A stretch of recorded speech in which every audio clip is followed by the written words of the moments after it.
It was the first present she ever gave me. Resting at the bottom of a Walmart bag, the tag said $9.99, size XX. Immediately, I panicked because I'm not sure if today is some special holiday that I might have forgot, but she reassures me that it's not. She says it's just something she thought I'd like to have, so I opened the bag and it's a t-shirt. It's royal blue. She says I'm always talking about old cartoons that I used to watch on TV, so this t-shirt reminded her of me. Emblazed on the front was a huge red crest, and in the middle of it was the letter S. Who's that?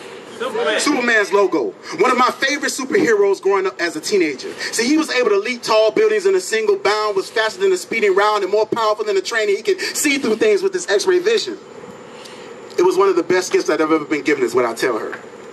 She smiles, as if to say that the way I view the Man of Steel is similar to the way she feels about me. Helping her leap over the pain of her past, but not in a single bound, because she's been both single and bound and preferred neither. But within the boundaries of love is freedom. And as our love deepened, it became more powerful than a locomotive, barreling down the tracks to an unknown destination with no rest station in between, traveling at such a high rate of speed that it seemed unreal. And even if we were to derail and be killed, it would have been worth the ride. Worth using my eyes to see through her icebox. Worth defrosting her heart so that she could be hurt again. Because pain just reminds you that you're alive. And it allows you to appreciate me flying you to the sky, because you know what it's like to be grounded. And I know what it's like to be looked at as a hero. And once that happens, you never want to let that feeling go.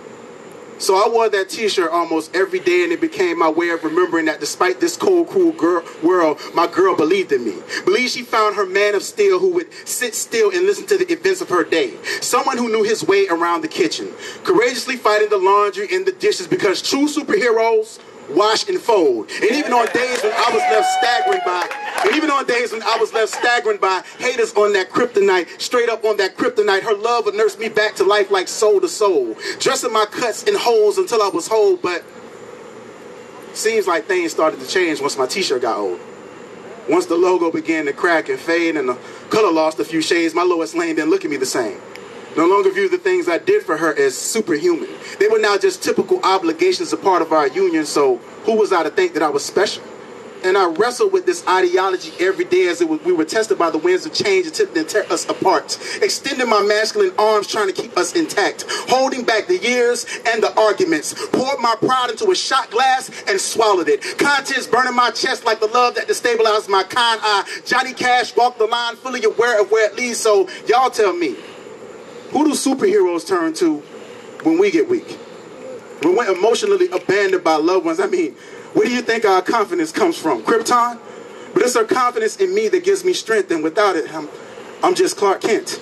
A mild-mannered professional, a spectacle in spectacles, but my personas are inseparable. You cannot pick and choose my size like Golden Corral. Fair or foul, fine or fat, that is for nature to decide, but she does have a choice too.